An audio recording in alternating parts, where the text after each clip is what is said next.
in the major district, the dropout rate is 60% in high school. 60%. And this guy's talking about he's signing legislation. He's bragging about how much money he sent to the district. And we had a debate the other day, which I didn't get up there yet. And I told him, I said, well, where's the money? I mean, how is it benefiting these people? They have no jobs, and worst of all, they have no hope. Here's a guy out parading talking about Guam. He needs to be congratulating the neighbor, bringing in economic opportunity to Guam, bringing money and opportunity, jobs. But he's complaining that it's going to tilt over. I mean, it's an embarrassment. So the county is made up. So I'm going in, I'm looking at people look like me. I'm looking at people look like you. And they say, we don't see color. I see color. But I look for character. And anybody say they don't see color, lie. So I'm trying to do what's right for that county because I believe I can really make a difference. See, I know how to create jobs. I had over 400 employees. We operated in 37 cities and 9 countries.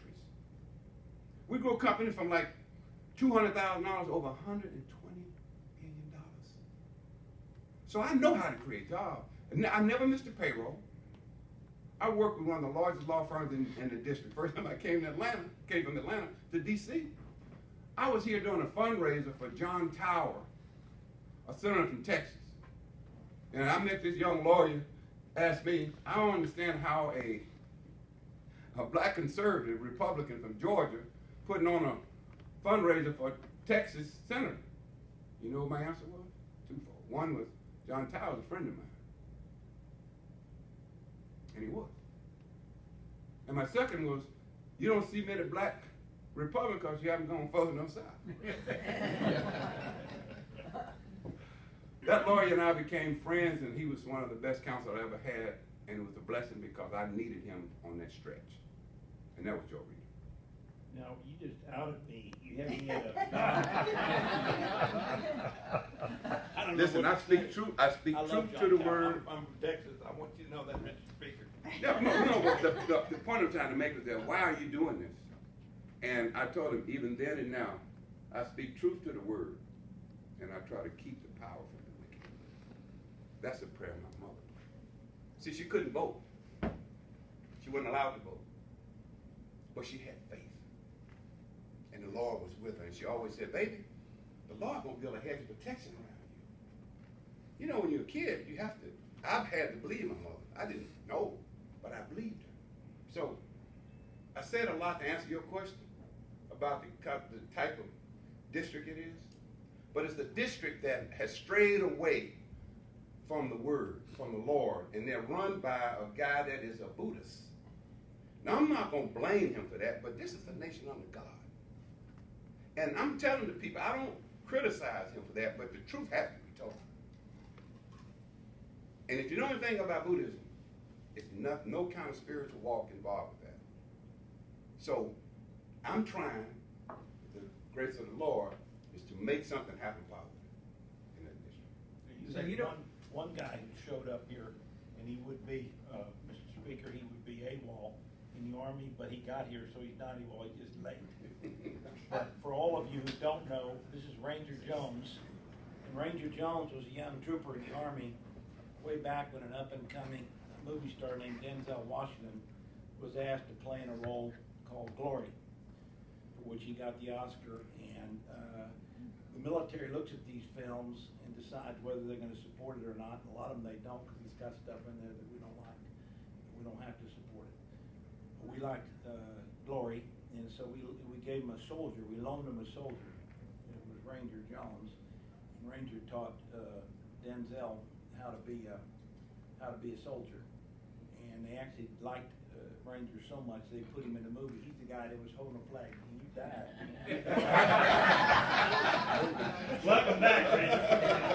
And he is also tandem jumped President Herbert Walker and other dignitaries, but he takes them out on jumps. He took them out in the last 10 years, didn't he? Yes, sir. Yeah. First one. I've got the Wheaties box when he was out. We got him off us. You can't even imagine imagine, they asked me and I'm traveling, did you come with us? Mhm.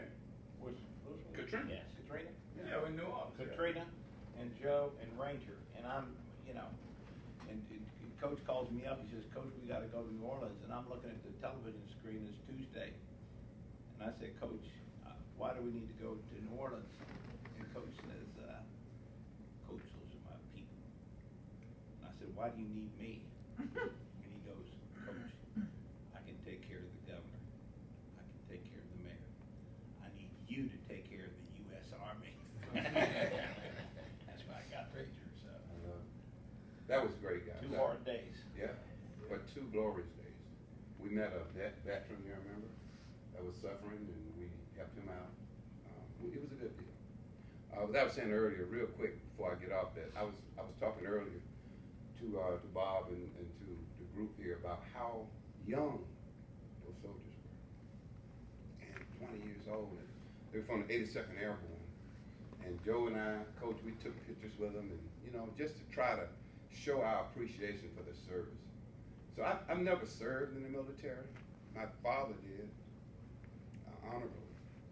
But I have a passion and a deep understanding of what it takes, the sacrifice it is. And recently I have been touring, like my daughter has facilities at Fort Garden, Fort Stewart, where she runs the APs there.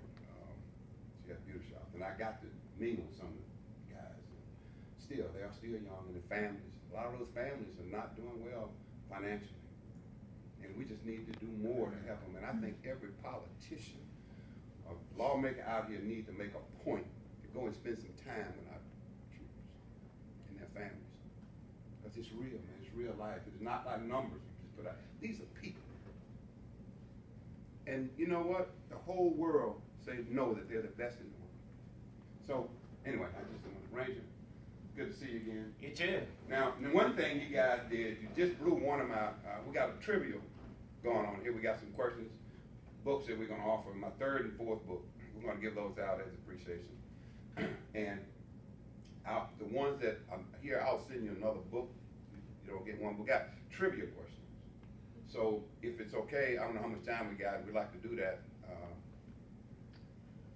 But some people gotta get up and go, please, just, You you're on do your own trivia real schedule. quick before you go. But let's do, yeah, you got time, we got time.